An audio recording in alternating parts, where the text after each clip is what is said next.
Ngayong araw nakatakdang dinggin sa Pasig RTC ang apela ng DOLE sa temporary restraining order o pansamantalang pagpapatigil sa 85 pesos na wage hike sa NCR. Para sa isang mambabatas, hindi maaaring pigilan ng korte ang pagpapatupad ng wage order. Kaugnay niya at iba pang issue, makakapanayam natin si Akbayan Party List Representative Shell Jokno. Magandang umaga po sa inyo, Congressman. Good morning po sa inyo at sa lahat ng nanonood at nakikinig. Pakipaliwanag nga po, bakit po hindi maaaring pigilan ng korte yung pagpapatupad ng wage order? Ano ho ba ang naging basehan nito, Congressman?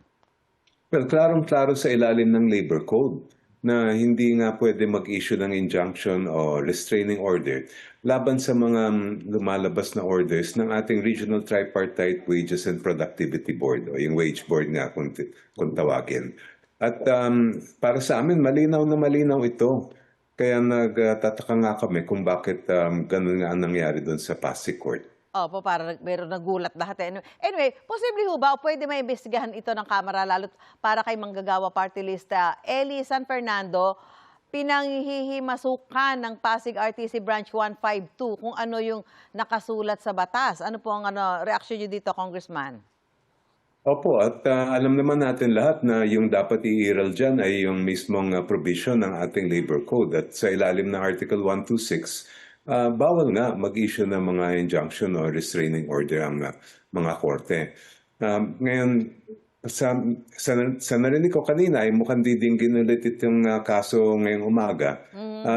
Makita ulit ng ating maestrado na kung ano nga yung nakasulat sa batas. Ang sinusulong niyo naman po ay 200 pesos daily minimum wage increase. Kakayanin kaya yan ng mga negosyante at mga employers sa ngayon?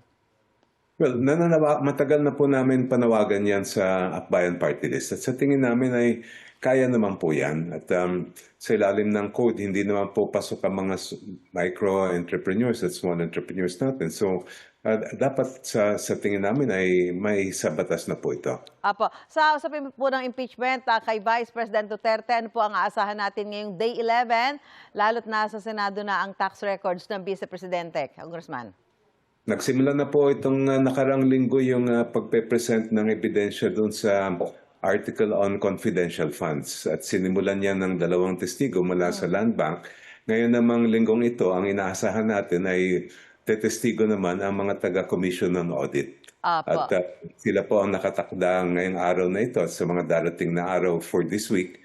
Titingnan po natin kung kakayanin pa na mag-present ng iba pang witness. Yun naman po sa panukalang batas na inihain ng Akbayan na itaas sa 500,000 pesos, yung pong annual income tax exemption threshold. Mas mataas pa ito sa panukala ng Pangulo. Ano po ang basihan at layunin nito, Congressman? Well, para naman gagaang ng konti yung talagang napakabigat ng ating mga kasama na hanggang doon nga ang kinikita lang nila.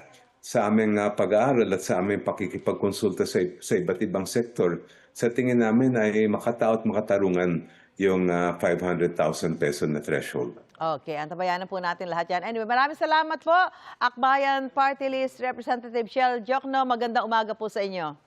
Magandang umaga din po. Thank you.